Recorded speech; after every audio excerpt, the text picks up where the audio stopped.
ਸ਼੍ਰੀ ਨਾਨਕ ਪਦ ਪੰਕਜ ਬੰਧਨ ਪਾਦ ਪੰਕਜ ਬੰਧਨਾ। ਸਿਮਰੋ ਅੰਗਦ ਦੁਖ ਨਿਕੰਦਨ।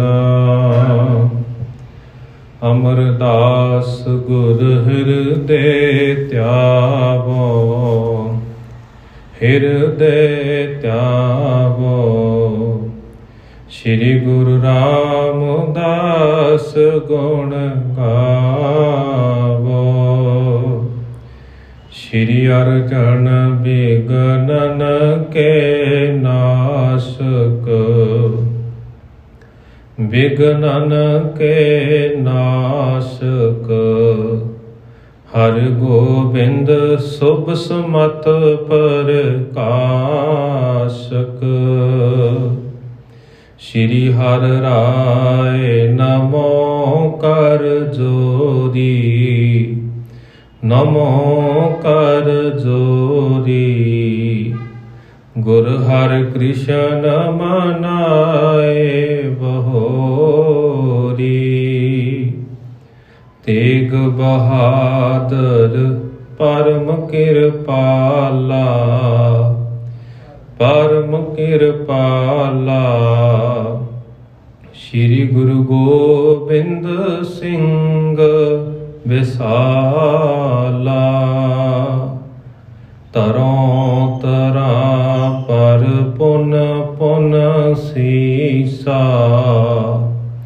ਪੁਨ ਪੁਨ ਸੀਸਾ।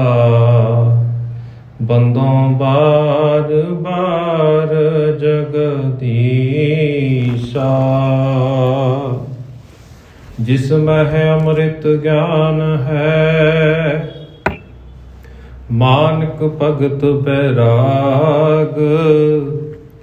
ਸ਼੍ਰੀ ਗੁਰੂ ਗ੍ਰੰਥ ਸਾਹਿਬ ਉਦਦ ਬੰਦੋਂ ਕਰ ਅਨੁਰਾਗ। ਏਕ ਓੰਕਾਰ ਸਤਿਗੁਰੂ ਤਿਹ ਪ੍ਰਸਾਦ ਸਤ ਹੋਏ। ਵਾਹਿਗੁਰੂ ਜੀ ਕੀ ਫਤਿਹ। ਬਿਘਨ ਬਿਨਾਸਨ ਸੋਏ।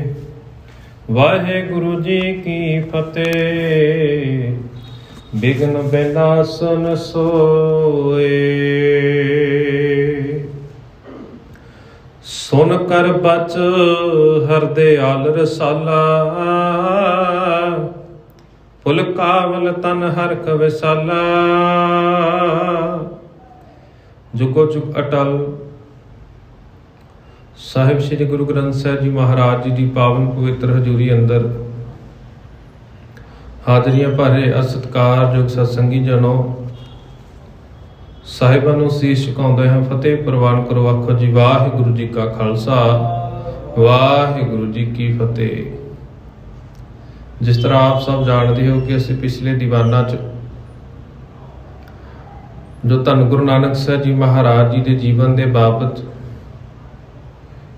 ਉਹਨਾਂ ਦੇ ਜੀਵਨ ਦੇ ਵਿੱਚ ਜੋ ਜੰਜੂ ਪਹਿਨਣ ਦੀ ਰਸਮ ਸੀ, ਉਸ ਦੇ ਪਰਥਾਏ ਜੋ ਸ੍ਰੀ ਗੁਰੂ ਨਾਨਕ ਪ੍ਰਕਾਸ਼ ਦੇ ਪੂਰਵ ਰਾਹ ਦੇ ਅਧਿਆਏ 9ਵੇਂ ਦਾ ਪ੍ਰਸੰਗ ਆਰੰਭ ਕੀਤਾ ਸੀ, ਜਿਸ ਦੇ ਵਿੱਚ ਧੰਨ ਗੁਰੂ ਨਾਨਕ ਸਾਹਿਬ ਜੀ ਮਹਾਰਾਜ ਜੀ ਦੇ ਪਿਤਾ ਜੀ ਪੰਡਿਤ ਹਰਦਿਆਲ ਦੇ ਨਾਲ ਵਿਚਾਰ ਚਰਚਾ ਕਰਦੇ ਨੇ। ਕੋਈ ਚੰਗਾ ਲਗਨ ਮੁਹੂਰਤ ਸਾਨੂੰ ਦੱਸਿਆ ਜਾਵੇ ਤਾਂ ਜੋ ਅਸੀਂ ਇਸ ਚੱਲ ਰਹੀ ਪਰੰਪਰਾ ਦੇ ਅਨੁਸਾਰ ਆਪਣੇ ਬੱਚੇ ਨੂੰ ਜਨੇਊ ਪਹਿਨਾ ਸਕੀਏ। ਬਾਅਦ ਵਿੱਚ ਪੰਡਿਤ ਹਰਦਿਆਲ ਦੇ ਦੱਸੇ ਦਿਨ ਦੇ ਮੁਤਾਬਕ ਮੁਕਰਰ ਕੀਤੇ ਸਮੇਂ ਦੇ ਮੁਤਾਬਕ ਸਾਰਾ ਪ੍ਰਬੰਧ ਕੀਤਾ ਗਿਆ। ਸਾਰੇ ਰਿਸ਼ਤੇਦਾਰ ਬੁਲਾਏ ਗਏ। ਨਗਰ ਦੇ ਲੋਕ, ਹੋਰ ਵੇਦਾਂ ਦੇ ਵਿਦਵਾਨ ਜਿੰਨੇ ਵੀ ਸਨ, ਉਹ ਮਹਿਤਾ ਕਾਲੂ ਜੀ ਦੇ ਘਰ ਦੇ ਵਿੱਚ ਪਹੁੰਚਦੇ ਨੇ ਤੇ ਗੁਰੂ ਨਾਨਕ ਸਾਹਿਬ ਜੀ ਮਹਾਰਾਜ ਜੀ ਨੂੰ ਉਹਨਾਂ ਵਿਦਵਾਨਾਂ ਦੇ ਵਿਚਕਾਰ ਬੁਲਾਇਆ ਜਾਂਦਾ, ਬਿਠਾਇਆ ਜਾਂਦਾ ਹੈ। ਤੇ ਗੁਰੂ ਨਾਨਕ ਸਾਹਿਬ ਜੀ ਮਹਾਰਾਜ ਆਪਣੀਆਂ ਅੱਖਾਂ ਦੇ ਨਾਲ ਸਾਰਾ ਕੁਝ ਦੇਖ ਪਰਖ ਕੇ ਫਿਰ ਪੰਡਿਤ ਹਰਦਿਆਲ ਨੂੰ ਪੁੱਛਦੇ ਨੇ ਵੀ ਇਹ ਜੋ ਕੁਝ ਵੀ ਤੁਸੀਂ ਕਰ ਰਹੇ ਹੋ, ਇਸ ਦੇ ਨਾਲ ਕੀ ਲਾਭ ਹੋਵੇਗਾ, ਕੀ ਪ੍ਰਾਪਤੀ ਹੋਵੇਗੀ। ਪੰਡਿਤ ਹਰਦਿਆਲ ਦੇ ਨਾਲ ਵਿਚਾਰ ਚਰਚਾ ਹੁੰਦੀ ਹੈ। ਪਾਤਸ਼ਾਹ ਜੀ ਸਵਾਲ ਕਰਦੇ ਨੇ ਵੀ ਇਸ ਦੇ ਨਾਲ ਜਨੇਊ ਪਹਿਨਣ ਦੇ ਨਾਲ ਮਨੁੱਖ ਕਿਸ ਅਵਸਥਾ ਤੱਕ ਪਹੁੰਚ ਸਕਦਾ ਹੈ, ਕਿਹੜੀ ਅਵਸਥਾ ਤੱਕ ਉਹ ਪੜ ਸਕਦਾ ਹੈ। ਪਾਤਸ਼ਾਹ ਜੀ ਸਵਾਲ ਕਰਦੇ ਨੇ। ਫਿਰ ਜਦੋਂ ਪੰਡਿਤ ਹਰਦਿਆਲ ਨੂੰ ਕੋਈ ਜਵਾਬ ਨਹੀਂ ਆਉਂਦਾ, ਟਾਲ ਮਟੋਲ ਕਰਦੇ ਹੋਏ ਇੰਨਾ ਕਿ ਆਖਦੇ ਨੇ ਵੀ ਇਹ ਪੁਰਾਣੀ ਪਰੰਪਰਾ ਹੈ, ਉਸ ਦੇ ਮੁਤਾਬਕ ਇਹ ਰੀਤੀ ਰਿਵਾਜ ਚੱਲੇ ਆ ਰਹੇ ਨੇ, ਇਸ ਲਈ ਤੁਹਾਨੂੰ ਇਹ ਜਨੇਊ ਪਹਿਨਾਇਆ ਜਾ ਰਿਹਾ ਹੈ। ਤੇ ਫਿਰ ਪਾਤਸ਼ਾਹ ਜੀ ਉਸ ਦੇ ਨਾਲ ਸਵਾਲ ਕਰਦੇ ਨੇ ਕਿ ਜਿਨ੍ਹਾਂ ਨੇ ਅਸਲ ਦੇ ਵਿੱਚ ਜਨੇਊ ਪਹਿਨਿਆ ਹੈ, ਤੁਸੀਂ ਕਹਿੰਦੇ ਹੋ ਉਹਨਾਂ ਦੀ ਆਤਮਿਕ ਅਵਸਥਾ ਜਿਹੜੀ ਆ ਚੰਗੀ ਹੋ ਜਾਂਦੀ, ਪਰ ਇਸ ਦੁਨੀਆ ਦੇ ਉੱਤੇ ਇਹੋ ਜਿਹੇ ਲੋਕ ਵੀ ਦੇਖੇ ਨੇ, ਉਹ ਖੱਤਰੀ ਵੰਸ਼ ਦੇ ਵਿੱਚ ਹੋਣ, ਚਾਹੇ ਬ੍ਰਾਹਮਣ ਹੋਣ, ਚਾਹੇ ਵੈਸ਼ ਹੋਣ, ਜਨੇਊ ਪਹਿਨਣ ਦੇ ਨਾਲ ਨਾਲ ਉਹ ਵੀ ਦੁਨੀਆ ਦੇ ਉੱਤੇ ਰਹਿੰਦੇ ਆ ਠੱਗੀਆਂ ਕਰਦੇ ਨੇ, ਪਾਪ ਭੈੜਾ ਆਚਰਣ ਭਰਿਆ ਜੀਵਨ ਬਤੀਤ ਕਰਦੇ ਨੇ। ਇਸ ਦੇ ਨਾਲ ਕੀ ਤੁਸੀਂ ਸਮਝਾ ਸਕਦੇ ਹੋ ਵੀ ਜਨੇਊ ਪਹਿਨਣ ਦੇ ਨਾਲ ਮਨੁੱਖ ਧਰਮੀ ਹੋ ਜਾਂਦਾ, ਭਾਵ ਉਹਨਾਂ ਦੇ ਵਿੱਚ ਧਰਮ ਦਾ ਕੋਈ ਵੀ ਗੁਣ ਨਹੀਂ।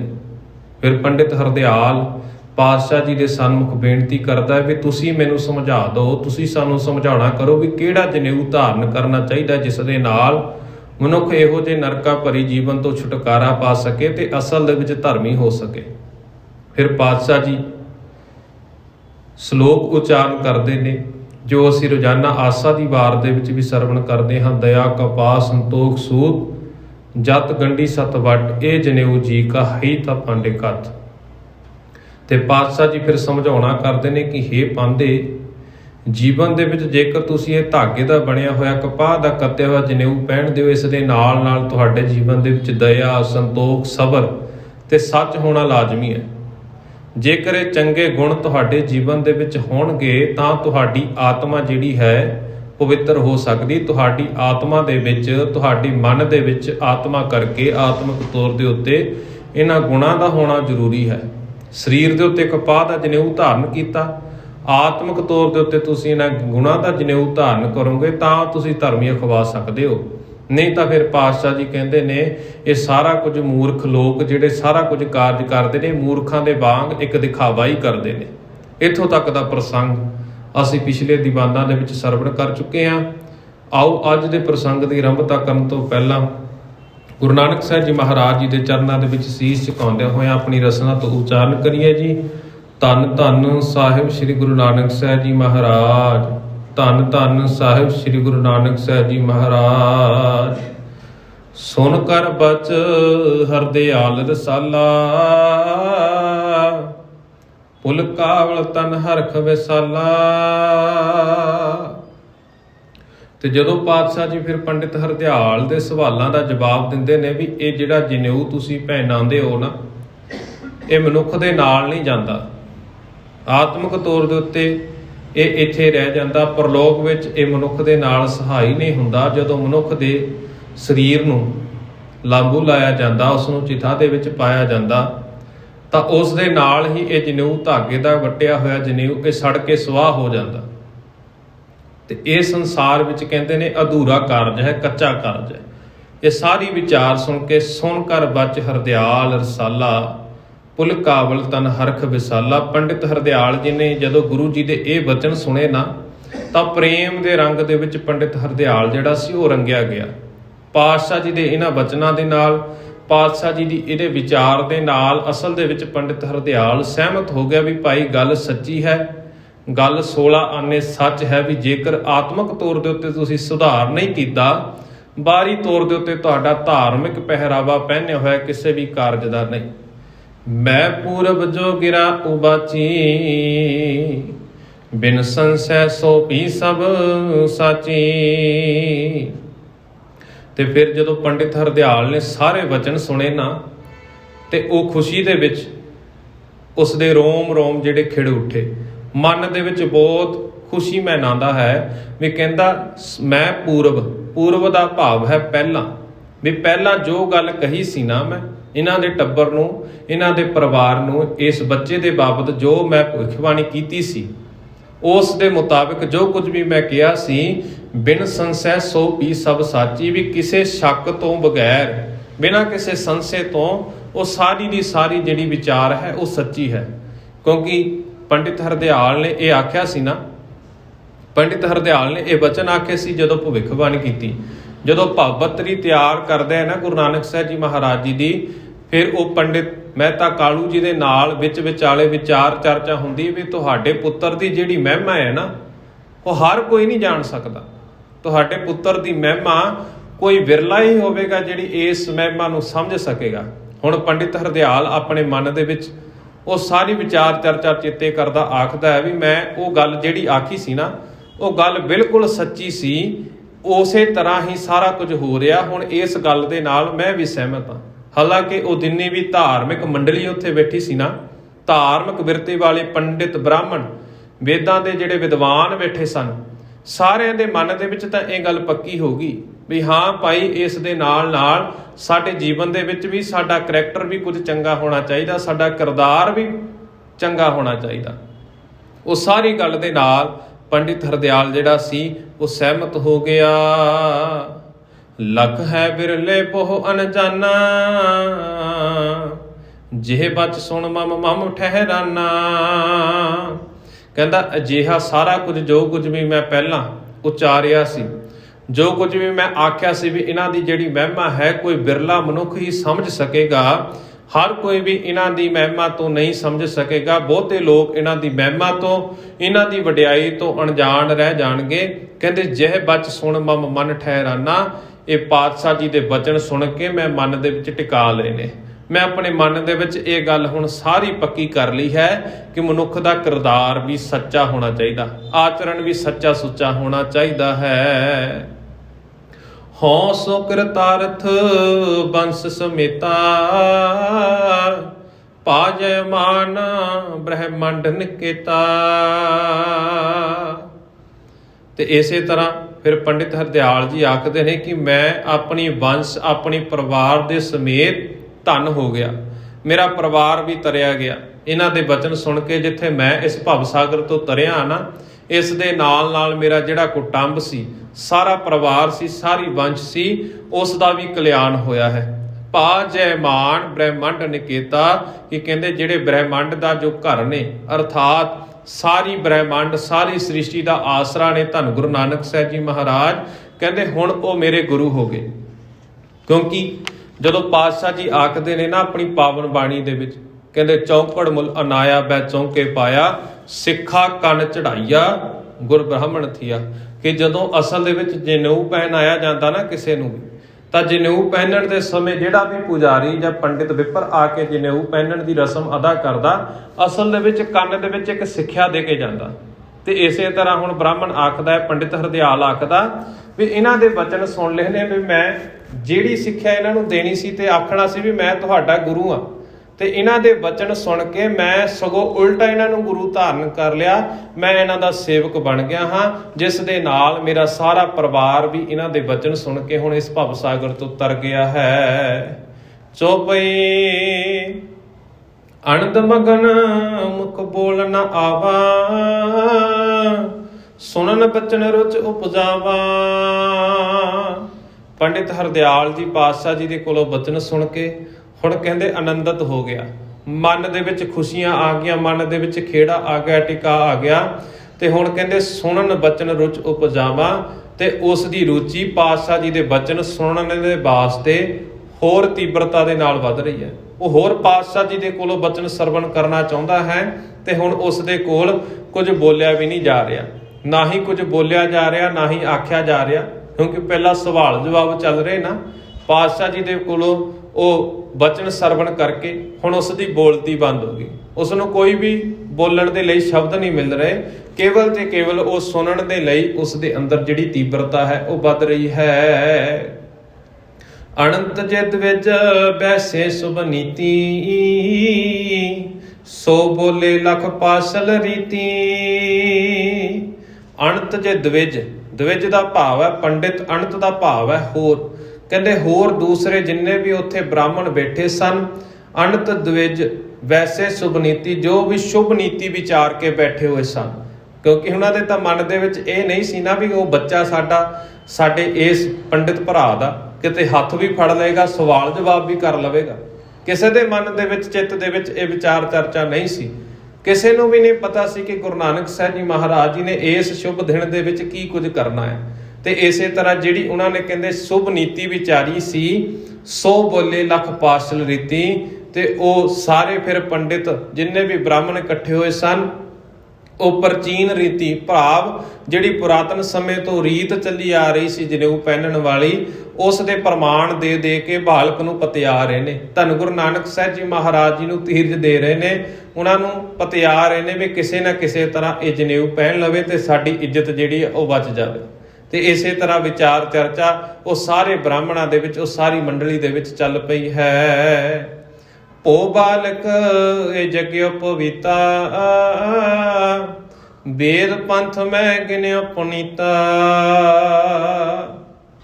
ਤੇ ਫਿਰ ਉਸ ਪੰਡਤਾਂ ਵੱਲੋਂ ਧੰਨ ਗੁਰੂ ਨਾਨਕ ਸਾਹਿਬ ਜੀ ਮਹਾਰਾਜ ਜੀ ਨੂੰ ਆਖਿਆ ਗਿਆ, ਹੇ ਬਾਲਕ ਵੀ ਜਨੇਊ ਪਾਉਣ ਦੀ ਜਿਹੜੀ ਰੀਤੀ ਹੈ ਨਾ, ਇਹ ਵੇਦ ਪੰਥ ਵਿੱਚ ਬਹੁਤ ਪਵਿੱਤਰ ਮੰਨੀ ਜਾਂਦੀ।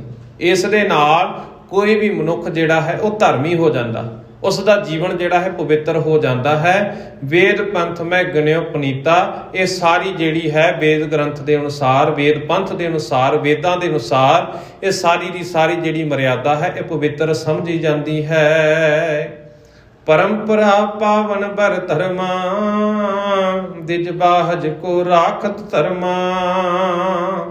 ਕਹਿੰਦੇ ਆਦ ਤੋਂ ਮੁੱਢ ਤੋਂ ਹੀ ਇਹ ਜਿਹੜਾ ਸ੍ਰੇਸ਼ਟ ਪਵਿੱਤਰ ਧਰਮ ਹੈ ਨਾ, ਇਹ ਚੱਲਿਆ ਆ ਰਿਹਾ, ਮੁੱਢ ਤੋਂ ਹੀ ਇਹ ਸਾਰਾ ਕੁਝ ਚੱਲਿਆ ਆ ਰਿਹਾ ਹੈ। ਦਿਜ ਬਾਹਜ ਕੋ ਰਾਖਤ ਧਰਮਾ, ਤੇ ਖੱਤਰੀ ਬ੍ਰਾਹਮਣ ਇਸ ਧਰਮ ਨੂੰ ਰੱਖਦੇ ਆਏ ਨੇ। ਇਹ ਜਿਹੜਾ ਧਰਮ ਹੈ ਨਾ, ਧਰਮ ਦਾ ਕਾਰਜ ਹੈ, ਖੱਤਰੀ ਬ੍ਰਾਹਮਣ ਇਹ ਦੋਨੋਂ ਹੀ ਇਸ ਜਨੇਊ ਪਹਿਨਣ ਵਾਲੇ ਧਾਰਮਿਕ ਕਾਰਜ ਨੂੰ ਇਹ ਸ਼ੁਰੂ ਤੋਂ ਹੀ ਕਰਦੇ ਆ ਰਹੇ ਨੇ।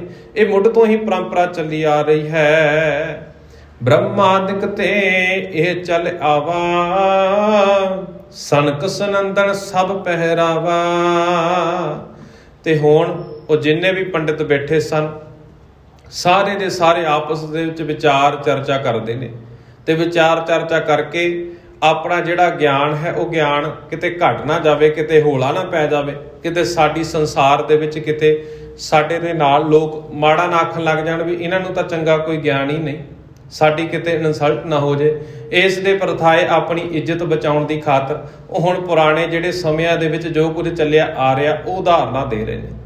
ਤੇ ਇਸੇ ਤਰ੍ਹਾਂ ਅੱਜ ਦੀ ਸਮੇਂ ਦੀ ਜੇਕਰ ਗੱਲ ਕਰ ਲਈਏ ਨਾ, ਸਾਡੇ ਘਰਾਂ ਦੇ ਵਿੱਚ ਵੀ ਆਮ ਤੌਰ ਦੇ ਉੱਤੇ ਜੇਕਰ ਇਹ ਸਾਰਾ ਕੁਝ ਦੇਖਣ ਪਰਖਣ ਨੂੰ ਮਿਲਦਾ ਹੈ, ਸਾਡੇ ਘਰਾਂ ਦੇ ਵਿੱਚ ਜਿਹੜੇ ਬੱਚੇ ਨੇ ਜਾਂ ਸਮਾਜ ਦੇ ਵਿੱਚ ਜਿਹੜੇ ਬੱਚੇ ਉੱਭਰ ਕੇ ਆ ਰਹੇ ਨੇ, ਚੰਗੇ ਕਾਰਜ ਕਰਨ ਦੇ ਲਈ ਆ ਰਹੇ ਨੇ, ਜੇਕਰ ਉਹ ਕੋਈ ਚੱਲੀ ਆ ਰਹੀ ਪਰੰਪਰਾ ਦੇ ਅਨੁਸਾਰ ਕੁਝ ਚੰਗਾ ਕਰਕੇ ਦਿਖਾਉਣਾ ਚਾਹੁੰਦੇ ਨੇ ਜਾਂ ਕੁਝ ਚੰਗਾ ਆਖ ਦੇਣ, ਕੁਝ ਵਧੀਆ ਆਖ ਦੇਣ, ਕੋਈ ਕੰਮ ਦੀ ਗੱਲ ਕਰਦੇ ਨੇ, ਜਿੰਨੇ ਵੀ ਪੁਰਾਣੇ ਨੇ ਜਿਹੜੇ ਪੁਰਾਣੇ ਸਮੇਂ ਤੋਂ ਉਸ ਲਾਈਨ ਦੇ ਵਿੱਚ ਆ ਰਹੇ ਨੇ, ਨਵੇਂ ਬੰਦੇ ਨੇ ਜੇਕਰ ਕੋਈ ਚੰਗੀ ਗੱਲ ਕਰ ਦਿੱਤੀ, ਪੁਰਾਣਾ ਬੰਦਾ ਉਹ ਗੱਲ ਨੂੰ ਅੰਦਰੋਂ ਅੰਦਰ ਹੀ ਤਾਂ ਮੰਨ ਲਵੇਗਾ, ਪਰ ਬਾਹਰੀ ਤੌਰ ਦੇ ਉੱਤੇ ਉਸ ਨੂੰ ਮਾਨਤਾ ਨਹੀਂ ਦੇਵੇਗਾ। ਕਿਉਂ? ਕਿਉਂਕਿ ਉਸ ਨੂੰ ਪਤਾ ਵੀ ਜੇਕਰ ਮੈਂ ਬਾਹਰੀ ਤੌਰ ਦੇ ਉੱਤੇ ਮਾਨਤਾ ਦੇ ਦਿੱਤੀ ਤਾਂ ਮੈਨੂੰ ਆਪਣੇ ਆਪ ਨੂੰ ਝੁਕਣਾ ਪੈ ਜਾਣਾ। ਇਸੇ ਤਰ੍ਹਾਂ ਗੁਰੂ ਨਾਨਕ ਸਾਹਿਬ ਜੀ ਮਹਾਰਾਜ ਜੀ ਦੀ ਵਿਚਾਰ ਦੇ ਨਾਲ ਸਾਰੇ ਸਹਿਮਤ ਤਾਂ ਹੋ ਗਏ, ਪਰ ਬਾਹਰੀ ਤੌਰ ਦੇ ਉੱਤੇ ਮਾਨਤਾ ਨਹੀਂ ਦੇ ਰਹੇ, ਕਿਉਂਕਿ ਉਹਨਾਂ ਨੂੰ ਪਤਾ ਵੀ ਜੇਕਰ ਅਸੀਂ ਬਾਹਰੀ ਤੌਰ ਦੇ ਉੱਤੇ ਇਸ ਗੱਲ ਨੂੰ ਮਾਨਤਾ ਦੇ ਦਿੱਤੀ, ਕਿਤੇ ਨਾ ਕਿਤੇ ਸਾਡਾ ਜਿਹੜਾ ਪੱਖ ਹੈ, ਸਾਡੀ ਜਿਹੜੀ ਰੋਜੀ ਰੋਟੀ ਚੱਲ ਰਹੀ ਹੈ, ਇਹ ਪੱਖ ਵੀ ਜਿਹੜਾ ਹੈ ਸਾਡਾ ਹੀਣਾ ਹੋ ਜਾਵੇਗਾ, ਸਾਡਾ ਪੱਖ ਹੌਲਾ ਹੋ ਜਾਵੇਗਾ ਤੇ ਸਾਨੂੰ ਇਹਨਾਂ ਦੇ ਅੱਗੇ ਝੁਕਣਾ ਪਵੇਗਾ। ਇਸੇ ਪ੍ਰਥਾਏ ਹੁਣ ਉਹ ਸਾਰੇ ਪਾਤਸ਼ਾਹ ਜੀ ਨੂੰ ਉਦਾਹਰਨਾਂ ਦੇ ਰਹੇ ਨੇ ਆਪਣੇ ਵੱਡੇ ਵਡੇਰਿਆਂ ਦੀਆਂ। ਕਹਿੰਦੇ ਬ੍ਰਹਮਾਦਿਕ ਤੇ ਇਹ ਚੱਲ ਆਵਾ, ਕਹਿੰਦੇ ਜਿਹੜੇ ਬ੍ਰਹਮਾ ਜੀ ਹੋਏ ਨੇ ਨਾ, ਜਿਹੜੇ ਸਾਡੇ ਦੇਵਤਾ ਹੋਏ ਨੇ, ਉਹ ਬ੍ਰਾਹਮਣ ਆਖਦੇ ਨੇ, ਕਹਿੰਦੇ ਉਹਨਾਂ ਦੇ ਸਮੇਂ ਤੋਂ ਇਹ ਰੀਤ, ਇਹ ਮਰਿਆਦਾ ਚੱਲੀ ਆ ਰਹੀ ਜਨੇਊ ਪਹਿਨਣ ਵਾਲੀ। ਸਨਕ ਸਨੰਦਨ ਸਭ ਪਹਿਰਾਵਾ, ਕਹਿੰਦੇ ਜਿਹੜੇ ਬ੍ਰਹਮਾ ਦੇ ਪੁੱਤਰ ਸਨ ਸਨਕ, ਤੇ ਉਹਨਾਂ ਦੇ ਪੁੱਤਰਾਂ ਨੇ ਵੀ ਇਸ ਨੂੰ ਜਨੇਊ ਨੂੰ ਧਾਰਨ ਕੀਤਾ ਸੀ। ਇਹ ਸਾਰੀ ਰੀਤੀ ਜਿਹੜੀ ਚੱਲੀ ਆ ਰਹੀ ਉਸ ਸਮੇਂ ਤੋਂ ਚੱਲੀ ਆ ਰਹੀ, ਉਹਨਾਂ ਸਾਰਿਆਂ ਨੇ ਵੀ ਇਹ ਜਨੇਊ ਪਹਿਨਾਇਆ ਸੀ। ਹੁਣ ਪਾਤਸ਼ਾਹ ਜੀ ਨੂੰ ਵੱਡੀਆਂ ਵੱਡੀਆਂ ਉਦਾਹਰਨਾਂ ਦੇ ਕੇ ਉਹਨਾਂ ਨੂੰ ਮਨਾ ਰਹੇ ਨੇ। ਜੇ ਹਮ ਕੀਨੀ ਉਕਤ ਨਵੀਨਾ, ਪਹਿਲੋ ਇਹ ਤੋਂ ਸੁਮਤ ਪਰਵੀਨਾ। ਕਹਿੰਦੇ ਜੋ ਕੁਝ ਵੀ ਅੱਜ ਆਪਾਂ ਇਹ ਸਾਰਾ ਕੁਝ ਕਰ ਰਹੇ ਆ ਨਾ, ਇਹ ਜਨੇਊ ਦੀ ਰਸਮ, ਇਹ ਕੋਈ ਨਵੀਂ ਅਸੀਂ ਅੱਜ ਨਹੀਂ ਸ਼ੁਰੂ ਕਰ ਰਹੇ, ਇਹ ਤਾਂ ਪੁਰਾਣੇ ਸਮੇਂ ਤੋਂ ਚੱਲੀ ਆ ਰਹੀ, ਪੁਰਾਣੇ ਸਮਿਆਂ ਤੋਂ ਇਹ ਸਾਰਾ ਕੁਝ ਚੱਲਿਆ ਆ ਰਿਹਾ ਹੈ। हे श्रेष्ठ बुद्धि वाले बालक, इस जनेऊ ਨੂੰ ਪਹਿਨ ਲਵੋ, ਕਿਰਪਾ ਕਰਕੇ ਇਸ ਨੂੰ ਪਹਿਨ ਲਵੋ। ਕਹਿੰਦੇ ਬਾਅਦ ਵਿੱਚ ਬੇਸ਼ੱਕ ਇਸ ਨੂੰ ਉਤਾਰ ਦਿਓ, ਬਾਅਦ ਵਿੱਚ ਬੇਸ਼ੱਕ ਕਹਿੰਦੇ ਇਸ ਨੂੰ ਉਤਾਰ ਦਿਓ, ਹਟਾ ਦਿਓ, ਪਰ ਇੱਕ ਵਾਰ ਜ਼ਰੂਰ ਇਸ ਜਨੇਊ ਨੂੰ ਤੁਸੀਂ ਧਾਰਨ ਕਰ ਲਵੋ। ਚਲੋ ਹੋ ਬਾਲ ਪਾਸ਼ਲ ਕੁਲ ਚਾਲੀ, ਕਿਉ ਤੁਮ ਸਭ ਤੇ ਚਹੋ ਨਿਰਾਲੀ। ਕਹਿੰਦੇ ਹੇ ਬਾਲਕ, ਤੁਸੀਂ ਆਪਣੇ ਜਿਹੜੇ ਪੁਰਾਤਨ ਬਜ਼ੁਰਗਾਂ ਦੀ ਚੱਲੀ ਆ ਰਹੀ ਪ੍ਰਾਚੀਨ ਰੀਤੀ ਹੈ ਨਾ, ਪੁਰਾਤਨ ਮਰਿਆਦਾ ਹੈ, ਉਸ ਦੇ ਅਨੁਸਾਰ ਚੱਲਣਾ ਕਰੋ, ਉਸ ਦੇ ਅਨੁਸਾਰ ਚੱਲੋ। ਕਿਉਂ ਤੁਮ ਸਭ ਤੇ ਚਹੋ ਨਿਰਾਲੀ, ਤੁਸੀਂ ਕਹਿੰਦੇ ਸਾਰਿਆਂ ਦੇ ਨਾਲੋਂ ਵੱਖਰੀ ਨਿਰਾਲੀ ਰੀਤ ਕਿਉਂ ਤੋਰਨ ਲੱਗੇ ਹੋ? ਸਾਰਿਆਂ ਨਾਲੋਂ ਵੱਖਰੀ ਨਿਰਾਲੀ ਗੱਲ ਕਿਉਂ ਕਰਦੇ ਹੋ? ਕਿਉਂ ਕਰਨਾ ਚਾਹੁੰਦੇ ਹੋ? ਸੁਨ ਸ੍ਰੀ ਨਾਨਕ ਬਚ ਦਿਜਬਰ ਕਾ, ਬੋਲੇ ਤੇ ਮਤ ਕਰਤੇ ਉਤਰ ਕਾ। ਤੇ ਇਸੇ ਤਰ੍ਹਾਂ ਗੁਰੂ ਨਾਨਕ ਸਾਹਿਬ ਜੀ ਮਹਾਰਾਜ ਜੀ ਨੇ ਜਦੋਂ ਬ੍ਰਾਹਮਣਾਂ ਦੇ ਕੋਲੋਂ ਇਹ ਸਾਰਾ ਕੁਝ ਸੁਣਿਆ ਤਾਂ ਉਹਨਾਂ ਦੀ ਮਤ ਦਾ ਫਿਰ ਪਾਤਸ਼ਾਹ ਜੀ ਖੰਡਨ ਕਰਦੇ ਨੇ। ਹੁਣ ਜਿਸ ਤਰ੍ਹਾਂ ਪਹਿਲਾਂ ਉਹਨਾਂ ਦੇ ਦੁਆਰਾ ਜਿਹੜਾ ਜਨੇਊ ਪਹਿਨਾਇਆ ਗਿਆ ਸੀ, ਪਾਤਸ਼ਾਹ ਜੀ ਨੇ ਅਸਲ 'ਚ ਸਮਝਾਇਆ ਵੀ ਕਿਹੜਾ ਤੁਹਾਨੂੰ ਜਨੇਊ ਜਿਉਂਦੇ ਜੀ ਨਰਕ ਤੋਂ ਕੱਢ ਸਕਦਾ ਹੈ, ਜਿਉਂਦੇ ਜੀ ਤੁਹਾਡੀ ਜ਼ਿੰਦਗੀ ਜਿਹੜੀ ਹੈ ਸਵਰਗਾਂ ਵਰਗੀ ਬਣਾ ਸਕਦਾ ਹੈ, ਸੁੱਖਾਂ ਵਰਗੀ ਜ਼ਿੰਦਗੀ ਤੁਸੀਂ ਕਿਸ ਤਰ੍ਹਾਂ ਬਤੀਤ ਕਰ ਸਕਦੇ ਹੋ। ਫਿਰ ਪਾਤਸ਼ਾਹ ਜੀ ਨੇ ਆਖਿਆ ਸੀ ਵੀ ਤੁਹਾਡੇ ਜੀਵਨ ਦੇ ਵਿੱਚ ਦਇਆ, ਸਬਰ, ਸੰਤੋਖ ਤੇ ਸੱਚ ਹੋਣਾ ਚਾਹੀਦਾ। ਇਸੇ ਤਰ੍ਹਾਂ ਹੁਣ ਪਾਤਸ਼ਾਹ ਜੀ ਫਿਰ ਉਸ ਅੱਗੇ ਪਾਤਸ਼ਾਹ ਜੀ ਉਚਾਰਨ ਕਰਦੇ ਨੇ, ਚੌਂਕੜ ਮੁੱਲ ਅਨਾਇਆ ਬੈ ਚੌਂਕੇ ਪਾਇਆ, ਸਿੱਖਾ ਕੰਨ ਚੜਾਈਆ ਗੁਰ ਬ੍ਰਾਹਮਣ ਥੀਆ, ਉਹ ਮੋਹਾ ਉਹ ਝੜ ਪਿਆ ਵੇ ਤੱਗਾ ਗਿਆ। ਹੁਣ ਪਾਤਸ਼ਾਹ ਜੀ ਆਖਦੇ ਨੇ ਕਿ ਕਹਿੰਦੇ ਤੂੰ 4 ਕੋਡੀਆਂ ਦਾ ਇਹ ਧਾਗਾ ਲਿਆ ਕੇ ਜਿਹਦਾ ਜਨੇਊ ਵੱਟ ਕੇ ਤੂੰ ਧਾਰਨ ਕਰਵਾਉਂਦਾ ਹੈ ਨਾ, ਵਿਹੜੇ ਵਿੱਚ ਬਹਿ ਕੇ ਮਨੁੱਖ ਦੇ ਗਲ ਦੇ ਵਿੱਚ ਤਾਂ ਪਹਿਨਾ ਦਿੰਦਾ, ਕਹਿੰਦੇ ਨਾਲ ਹੀ ਨਾਲ ਕੰਨ ਦੇ ਵਿੱਚ ਸਿੱਖਿਆ ਉਹਦੇ ਦੇ ਦਿੰਦਾ, ਤੇ ਗੁਰ ਬ੍ਰਾਹਮਣ ਥੀਆ ਵੀ ਭਾਵ ਅੱਜ ਤੋਂ ਤੇਰਾ ਜਿਹੜਾ ਗੁਰੂ ਹੈ ਉਹ ਬ੍ਰਾਹਮਣ ਹੋ ਗਿਆ। ਤੇ ਪਾਤਸ਼ਾਹ ਜੀ ਅਸਲ ਦੇ ਵਿੱਚ ਜਿਹੜਾ ਮੇਨ ਗੱਲ ਸੀ ਨਾ ਉਹ ਇਹੀ ਸੀ। ਤੇ ਗੁਰਬਾਣੀ ਦੇ ਅਨੁਸਾਰ ਵੀ ਅਸੀਂ ਪੜ੍ਹਨ ਦਾ ਯਤਨ ਕਰਦੇ ਹਾਂ, ਜਦੋਂ ਗੁਰਬਾਣੀ ਨੂੰ ਵਿਚਾਰਦੇ ਹਾਂ ਤਾਂ ਗੁਰਬਾਣੀ ਦੇ ਵਿੱਚ ਪ੍ਰਵਾਨ ਮਿਲ ਜਾਂਦੇ, ਬਾਹਮਣ ਗੁਰੂ ਹੈ ਜਗਤ ਕਾ ਭਗਤਨ ਕਾਨਾ, ਕਿ ਜਿਹੜਾ ਕਹਿੰਦੇ ਇਹ ਬ੍ਰਾਹਮਣ ਹੈ ਨਾ ਇਹ ਜਗਤ ਦੇ ਲੋਕਾਂ ਦਾ ਗੁਰੂ ਹੋ ਸਕਦਾ, ਪਰ ਪਰਮਾਤਮਾ ਦੇ ਜਿਹੜੇ ਭਗਤ ਨੇ ਉਹਨਾਂ ਦਾ ਗੁਰੂ ਨਹੀਂ ਹੋ ਸਕਦਾ। ਅਸਲ ਦੇ ਵਿੱਚ ਵੱਡੀ ਜਿਹੜੀ ਵਿਚਾਰ ਸੀ, ਮੇਨ ਜਿਹੜਾ ਭਾਵ ਸੀ ਜਨੇਊ ਪਾਉਣ ਤੋਂ ਰੋਕਣ ਦਾ, ਉਹ ਇਹੀ ਸੀ ਵੀ ਕੰਨ ਦੇ ਵਿੱਚ ਸਿੱਖਿਆ ਦੇ ਦੇਣੇ ਵੀ ਅੱਜ ਤੋਂ ਮੈਂ ਹੀ ਤੇਰਾ ਗੁਰੂ ਆ, ਮੈਂ ਹੀ ਤੇਰਾ ਕਰਤਾ ਧਰਤਾ ਆ। ਤਾਂ ਇਸੇ ਪ੍ਰਥਾਏ ਫਿਰ ਪਾਤਸ਼ਾਹ ਜੀ ਉਸ ਨੂੰ ਸਮਝਾਉਣਾ ਕਰਦੇ ਨੇ ਤੇ ਕਹਿੰਦੇ ਜਿਹੜਾ ਇਹ ਜਨੇਊ ਤੁਸੀਂ ਧਾਗੇ ਦਾ ਵੱਟ ਕੇ ਪਹਿਨਾਉਂਦੇ ਹੋ ਨਾ, ਤੇ ਇਸ ਦੇ ਨਾਲ ਉਹ ਜਨੇਊ ਜਦੋਂ ਮਨੁੱਖ ਮਰਦਾ ਹੈ ਨਾ, ਜਦੋਂ ਉਸ ਦਾ ਸੰਸਕਾਰ ਕੀਤਾ ਜਾਂਦਾ ਤਾਂ ਕਹਿੰਦੇ ਨਾਲ ਹੀ ਨਾਲ ਉਹ ਜਿਹੜਾ ਧਾਗੇ ਦਾ ਜਨੇਊ ਹੈ ਉਹ ਵੀ ਜਲ ਜਾਂਦਾ ਤੇ ਉੱਥੇ ਹੀ ਡਿੱਗ ਜਾਂਦਾ, ਉਹਦੀ ਆਤਮਾ ਦੇ ਨਾਲ ਨਹੀਂ ਜਾਂਦਾ। ਆਤਮਾ ਦੇ ਨਾਲ ਕੀ ਗਿਆ? ਚੰਗੇ ਗੁਣ ਗਏ, ਚੰਗੀ ਵਿਚਾਰਧਾਰਾ, ਜੋ ਕੁਝ ਉਹਨੇ ਚੰਗਾ ਕੀਤਾ ਉਹੀ ਮਨੁੱਖ ਦੇ ਨਾਲ ਜਾਂਦਾ। ਉਸ ਦੇ ਜਾਣ ਤੋਂ ਬਾਅਦ ਵੀ ਸੰਸਾਰ ਦੇ ਵਿੱਚ ਹਮੇਸ਼ਾ ਉਸ ਵਿਚਾਰ ਨੂੰ, ਉਸ ਚਰਚਾ ਨੂੰ ਚੇਤੇ ਕੀਤਾ ਜਾਂਦਾ, ਉਸ ਦੇ ਚੰਗੇ ਪੱਖ ਨੂੰ। ਇਸੇ ਤਰ੍ਹਾਂ ਹੁਣ ਪਾਤਸ਼ਾਹ ਜੀ ਉਹਨਾਂ ਨੂੰ ਅਗਲਾ ਉਹਨਾਂ ਦੀ ਵਿਚਾਰਧਾਰਾ ਦਾ ਖੰਡਨ ਕਰਦੇ ਨੇ, ਜਿਹੜੇ ਕਹਿੰਦੇ ਸੀ ਨਾ ਇੱਕ ਵਾਰ ਇਸ ਜਨੇਊ ਨੂੰ ਧਾਰਨ ਕਰ ਲਓ, ਬੇਸ਼ੱਕ ਬਾਅਦ ਵਿੱਚ ਹਟਾ ਦਿਓ। ਚੌਪਈ ਅਸਵਿਦ ਕੋ ਦਿਜ ਦੇਹੁ ਜਨੇਊ, ਚੌਕੜ ਵਿਕਤ ਮੋਲ ਲਿਆਤੇਊ। ਕਹਿੰਦੇ ਹੇ ਬ੍ਰਾਹਮਣ, ਤੂੰ ਇਸ ਵਿਧੀ ਦੇ ਨਾਲ ਮਨੁੱਖਾਂ ਨੂੰ ਜਨੇਊ ਦਿੰਦਾ ਹੈ, 4 ਕੋਡੀਆਂ ਦਾ ਧਾਗਾ ਮੁੱਲ ਖਰੀਦ ਲੈਣਾ। ਧਾਗੇ ਨੂੰ ਮੁੱਲ ਖਰੀਦ ਕੇ ਕਹਿੰਦੇ ਫਿਰ ਉਸ ਧਾਗੇ ਨੂੰ ਵੱਟ ਕੇ ਤੇ ਮਨੁੱਖ ਦੇ ਗਲ ਦੇ ਵਿੱਚ ਜਨੇਊ ਪਹਿਨਾ ਦਿੰਦਾ ਹੈ। ਅਗਨ ਸੰਗ ਜਗ ਜਰ ਗਿਓ ਜਗ ਮਾਹੀ, ਜਾਹੇ ਘਰ ਤੇ ਨਿਵੇਸੋ ਨਹੀਂ। ਕਹਿੰਦੇ ਜਿਹੜਾ ਇਹ ਤੂੰ ਧਾਗੇ ਦਾ ਜਨੇਊ ਪਹਿਨਾਇਆ ਸੀ ਨਾ ਕਪਾਹ ਦਾ, ਇਹ ਤਾਂ ਕਹਿੰਦੇ ਜਗਤ ਦੇ ਵਿੱਚ ਹੀ ਰਹਿ ਗਿਆ, ਇਹ ਤਾਂ ਇੱਥੇ ਅੱਗ ਦੇ ਨਾਲ ਸੜ ਜਾਂਦਾ ਹੈ। ਤੇ ਕਹਿੰਦੇ ਅਗਨ ਸੰਗ ਜਰ ਗਿਓ ਜਗ ਮਾਹੀ, ਜੇ ਕਾਰਜ ਤੇ ਨਿਭਿਓ ਸੋ ਨਾਹੀ। ਜਿਸ ਕਾਰਜ ਲਈ ਤੂੰ ਇਹ ਪਹਿਨਾਉਂਦਾ ਹੈ ਤੇ ਉਹ ਕਾਰਜ ਵਾਸਤੇ ਮਨੁੱਖ ਦੀ ਆਤਮਾ ਦੇ ਨਾਲ ਤਾਂ ਗਿਆ ਹੀ ਨਹੀਂ, ਕਿਉਂਕਿ ਆਮ ਤੌਰ ਦੇ ਉੱਤੇ ਇਹੀ ਆਖਿਆ ਜਾਂਦਾ ਨਾ, ਸੋਚ ਨੇ ਧਰਮੀ ਹੋਣਾ ਨਾ ਕਿ ਮਨੁੱਖ ਦੇ ਸਰੀਰ ਨੇ, ਸੋਚ ਨੇ ਪਵਿੱਤਰ ਹੋਣਾ ਨਾ ਕਿ ਮਨੁੱਖ ਦੇ ਸਰੀਰ ਨੇ। ਸਰੀਰ ਦੇ ਵਿੱਚ ਤਾਂ ਮਨੁੱਖ ਦੇ ਜੀਵਨ ਦੇ ਵਿੱਚ ਗੰਦਗੀ ਹੈ। ਜਿਹੜੀ ਡਾਕਟਰ ਦੀ ਲਾਈਨ ਦੇ ਨਾਲ ਸੰਬੰਧਿਤ ਰੱਖਦੇ ਨੇ ਜਾਂ ਮਾੜਾ ਮੋਝ ਪੜ੍ਹਦੇ ਨੇ ਨਾ, ਕੁਝ ਵੀ ਗਿਆਨ ਰੱਖਦੇ ਨੇ, ਉਹਨਾਂ ਨੂੰ ਪਤਾ ਵੀ ਸਰੀਰ ਦੇ ਵਿੱਚ ਕੁਝ ਕੁ ਗੰਦਗੀ ਦਾ ਹਿੱਸਾ ਵੀ ਹੁੰਦਾ ਹੈ। ਜੇਕਰ ਉਹ ਗੰਦਗੀ ਮੌਜੂਦ ਰਹੇਗੀ ਤਾਂ ਮਨੁੱਖ ਜਿਉਂਦਾ ਰਹਿ ਸਕਦਾ। ਹਰ ਵੇਲੇ ਗੰਦਗੀ ਸਰੀਰ ਦੇ ਵਿੱਚ ਰਹਿੰਦੀ, ਸਰੀਰ ਕਦੇ ਵੀ ਪਵਿੱਤਰ ਨਹੀਂ ਹੁੰਦਾ, ਸਰੀਰ ਕਦੇ ਵੀ ਸਾਫ਼ ਰਹਿ ਨਹੀਂ ਸਕਦਾ। ਕਿੰਨੇ ਇਹੋ ਜਿਹੇ ਜੀਵ ਨੇ ਜਿਹੜੇ ਸਾਡੇ ਸਰੀਰ ਦੇ ਉੱਤੇ ਗੰਦਗੀ ਦੇ ਨਾਲ ਹੀ ਜੰਮਦੇ ਨੇ, ਗੰਦਗੀ ਦੇ ਨਾਲ ਹੀ ਉਹਨਾਂ ਦਾ ਜਿਹੜਾ ਹੈ ਨਿਰਵਾਹ ਹੁੰਦਾ, ਗੰਦਗੀ ਦੇ ਨਾਲ ਹੀ ਜਿਉਂਦੇ ਰਹਿੰਦੇ ਨੇ। ਉਹ ਗੰਦਗੀ ਸਾਡੇ ਸਰੀਰ ਦੇ ਵਿੱਚ ਹਮੇਸ਼ਾ ਰਹੇਗੀ। ਤੇ ਇਸੇ ਤਰ੍ਹਾਂ ਸਮਝਾਉਣਾ ਕਰਦੇ ਨੇ ਕਿ ਮਨੁੱਖ ਦਾ ਸਰੀਰ ਕਦੇ ਵੀ ਸਾਫ਼ ਨਹੀਂ ਹੁੰਦਾ, ਮਨੁੱਖ ਦੀ ਸੋਚ ਨੇ ਸਾਫ਼ ਹੋਣਾ, ਮਨੁੱਖ ਦੀ ਵਿਚਾਰਧਾਰਾ ਪਵਿੱਤਰ ਹੋਣੀ ਸੀ। ਇਸੇ ਕਰਕੇ ਪਾਤਸ਼ਾਹ ਜੀ ਖੰਡਨ ਕਰਦੇ ਨੇ ਕਿ ਬਾਹਰੀ ਤੌਰ ਦੇ ਉੱਤੇ ਜੋ ਕੁਝ ਪਰੰਪਰਾ ਚੱਲ ਰਹੀਆਂ, ਇਹ ਸਰੀਰ ਨੂੰ ਸਾਫ਼ ਕਰਨ ਦੇ ਲਈ, ਸਰੀਰ ਨੂੰ ਪਵਿੱਤਰ ਕਰਨ ਦੇ ਲਈ ਤੁਸੀਂ ਕਾਰਜ ਕਰ ਰਹੇ ਹੋ, ਪਰ ਤੁਹਾਡੀ ਆਤਮਾ ਹਜੇ ਤੱਕ ਪਵਿੱਤਰ ਨਹੀਂ ਹੋਈ। ਇਸੇ ਤਰ੍ਹਾਂ ਪਾਤਸ਼ਾਹ ਜੀ ਕਹਿੰਦੇ ਤੁਸੀਂ ਤਾਂ ਕਹਿੰਦੇ ਸੀ ਕਿ ਆਤਮਿਕ ਤੌਰ ਦੇ ਉੱਤੇ ਮਨੁੱਖ ਦਾ ਪਰਮਾਤਮਾ ਦੇ ਨਾਲ ਮਿਲਾਪ ਹੋ ਜਾਵੇਗਾ, ਇਸ ਕਰਕੇ ਜਨੇਊ ਪਹਿਨਾਇਆ ਜਾ ਰਿਹਾ। ਪਰ ਪਾਤਸ਼ਾਹ ਜੀ ਕਹਿੰਦੇ ਮਨੁੱਖ ਜਦੋਂ ਮਰਦਾ ਹੈ, ਸੰਸਕਾਰ ਹੋਣ ਦੇ ਨਾਲ ਨਾਲ ਇਹ ਜਨੇਊ ਇੱਥੇ ਹੀ ਰਹਿ ਗਿਆ, ਇਹ ਮਨੁੱਖ ਦੀ ਆਤਮਾ ਦੇ ਨਾਲ ਨਹੀਂ ਗਿਆ। ਆਤਮਾ ਦੇ ਨਾਲ ਜਾਣਾ ਕੀ ਸੀ, ਜੋ ਪਾਤਸ਼ਾਹ ਜੀ ਨੇ ਸ਼ਲੋਕ ਦੇ ਵਿੱਚ ਉਚਾਰਨ ਕੀਤਾ, ਦਇਆ ਕਪਾਸ ਸੰਤੋਖ ਸੂਤ ਜਤ ਗੰਢੀ ਸਤ ਵੱਟ, ਇਹ ਜਨੇਊ ਜੀ ਕਾ ਹਈ ਤਾਂ ਪਾਂਡੇ ਕੱਥ। ਪਾਤਸ਼ਾਹ ਜੀ ਕਹਿੰਦੇ ਜੇ ਤੇਰੇ ਕੋਲ ਦਇਆ ਹੈ, ਤੇਰੇ ਕੋਲ ਸਬਰ ਹੈ, ਤੇਰੇ ਕੋਲ ਸੰਤੋਖ ਹੈ, ਜੇ ਤੇਰੇ ਕੋਲ ਸੱਚ ਹੈ, ਜੇ ਇਹੋ ਜਿਹੇ ਗੁਣਾਂ ਦਾ ਜਨੇਊ ਹੈ ਤਾਂ ਮੈਨੂੰ ਬੇਸ਼ੱਕ ਪਹਿਨਾ ਦੇ, ਮੈਂ ਤੇਰਾ ਬਣਾਇਆ ਹੋਇਆ ਜਨੇਊ ਪਹਿਨਣ ਦੇ ਲਈ ਤਿਆਰ ਨਹੀਂ ਹਾਂ। ਪਾਤਸ਼ਾਹ ਜੀ ਨੂੰ ਬੜੀਆਂ ਮਿੰਨਤਾਂ ਕੀਤੀਆਂ, ਬੜੇ ਤਰਲੇ ਕੀਤੇ ਵੀ ਸਾਡੀ ਇੱਜ਼ਤ ਰਹਿ ਜਾਵੇ, ਸਾਡੀ ਨੱਕ ਨਾ ਵੱਢੀ ਜਾਵੇ। ਇਸ ਦੇ ਕਾਰਨ ਪਾਤਸ਼ਾਹ ਜੀ ਨੂੰ ਹੁਣ ਵਾਰ-ਵਾਰ ਉਹ ਆਪਣੇ ਦੇਵਤਿਆਂ ਦੀਆਂ ਉਦਾਹਰਨਾਂ ਦਿੰਦੇ ਨੇ ਵੀ ਉਹਨਾਂ ਨੇ ਵੀ ਜਨੇਊ ਪਹਿਨਿਆ ਸੀ, ਇਹ ਅਸੀਂ ਕੋਈ ਨਵੀਂ ਰੀਤੀ ਨਹੀਂ ਚਲਾ ਰਹੇ। ਪਰ ਪਾਤਸ਼ਾਹ ਜੀ ਉਸ ਗੱਲ ਦੇ ਲਈ ਰਾਜੀ ਨਹੀਂ। ਪਾਤਸ਼ਾਹ ਜੀ ਕਹਿੰਦੇ ਜਿਸ ਦੇ ਜੀਵਨ ਦੇ ਵਿੱਚ ਚੰਗੇ ਗੁਣ ਨੇ ਨਾ, ਉਹ ਮਨੁੱਖ ਧਰਮੀ ਹੈ, ਉਹ ਮਨੁੱਖ ਪਵਿੱਤਰ ਹੈ। ਇਸੇ ਤਰ੍ਹਾਂ ਪਾਤਸ਼ਾਹ ਜੀ ਇਹ ਵਿਚਾਰ ਚਰਚਾ ਉਹਨਾਂ ਪੰਡਤਾਂ ਦੇ ਨਾਲ ਕਰਦੇ ਨੇ। ਅਗਲੇਰੀ ਜੋ ਵਿਚਾਰ ਚਰਚਾ ਰਹਿੰਦੀ ਹੈ, ਜੋ ਪਾਤਸ਼ਾਹ ਜੀ ਵਾਰ-ਵਾਰ ਉਹਨਾਂ ਦੀ ਵਿਚਾਰਧਾਰਾ ਦਾ ਖੰਡਨ ਕਰਦੇ ਨੇ, ਦੇ ਨਾਲ ਮੰਡਨ ਕਰਦੇ ਨੇ, ਭਾਵ ਉਹਨਾਂ ਦੇ ਪੱਖ ਦੇ ਨਾਲ ਆਪਣਾ ਪੱਖ ਵੀ ਰੱਖਦੇ ਨੇ। ਤੇ ਪਾਤਸ਼ਾਹ ਜੀ ਦੀ ਉਹ ਵਿਚਾਰਧਾਰਾ ਅਸੀਂ ਰਹਿੰਦਿਆਂ ਦੀਵਾਨਾਂ ਦੇ ਵਿੱਚ ਸਰਵਣ ਕਰਾਂਗੇ। ਹੋਈਆਂ ਭੁੱਲਾਂ ਚੁੱਕਾਂ ਦੀ ਖਿਮਾ, ਫਤਿਹ ਪ੍ਰਵਾਨ ਕਰੋ। ਆਖੋ ਜੀ ਵਾਹਿਗੁਰੂ ਜੀ ਕਾ ਖਾਲਸਾ, ਵਾਹਿਗੁਰੂ ਜੀ ਕੀ ਫਤਿਹ।